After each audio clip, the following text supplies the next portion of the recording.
Assalamualaikum warahmatullahi wabarakatuh dan salam sejahtera, kembali lagi bersama saya Rushdi Syarif. Saya doakan kita semua selalu sehat, rezeki dilancarkan dan urusan kita semakin dimudahkan oleh Allah Subhanahu wa taala. Amin ya Allah ya rabbal alamin.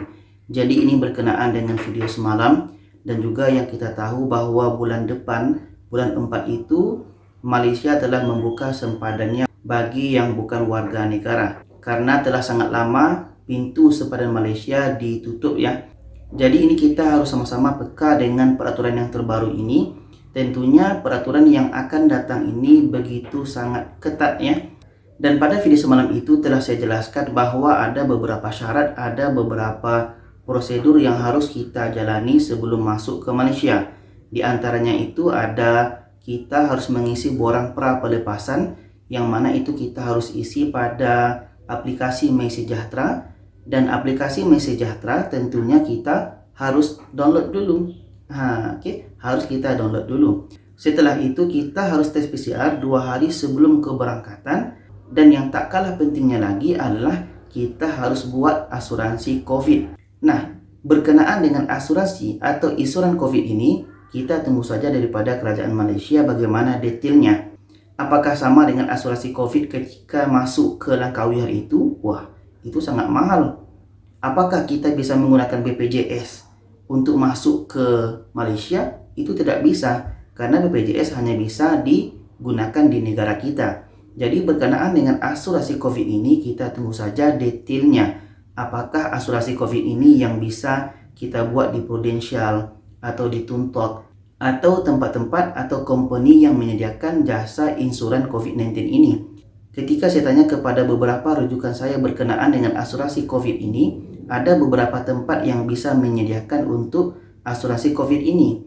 Tapi kembali lagi kepada yang saya sebut tadi itu, bahwa berkenaan dengan asuransi COVID ini, kita menunggu detailnya, rincinya dari kerajaan Malaysia. Apakah ada patokannya atau bisa membuat asuransi ini di mana saja? Yang penting ada namanya asuransi COVID-19. Ya, kita tunggu saja bagaimana rincinya ke depannya ini ya.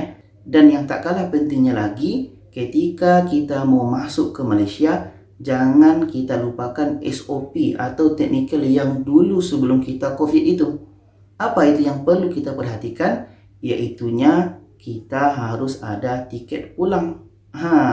Jadi kalau seandainya kita ingin melancong, kita ingin jalan-jalan ke Malaysia ini, mulai bulan 4 itu nanti ya tentunya bisa. Tapi dengan syarat tadi, syarat-syarat yang diletakkan oleh kerajaan Malaysia harus ada. Dan yang kedua, kita harus ada jadwal perjalanan kita selama di Malaysia ini. Ya, kita itu harus persiapkan ya.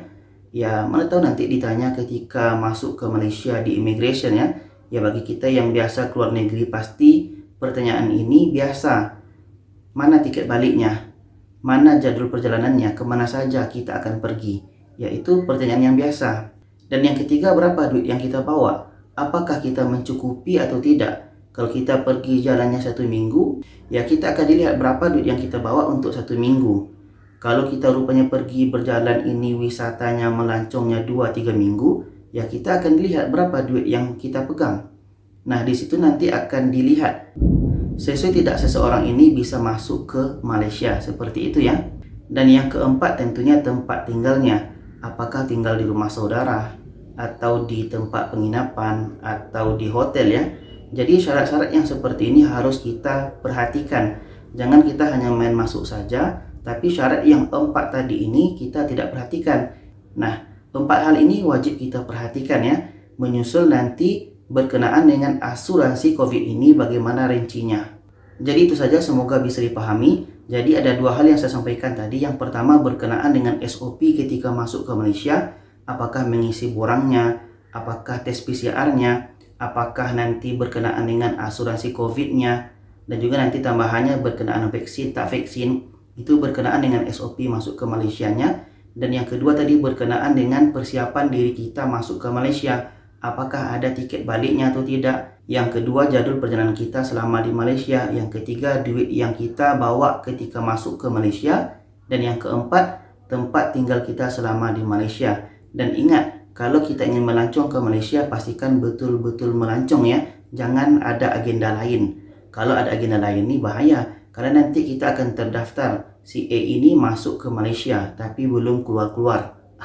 Itu jadi nanti bahaya ya, jangan buat seperti itu lagi. Jadi itu saja, semoga bisa dipahami. Silakan share kepada lainnya. Terima kasih. Wassalamualaikum warahmatullahi wabarakatuh.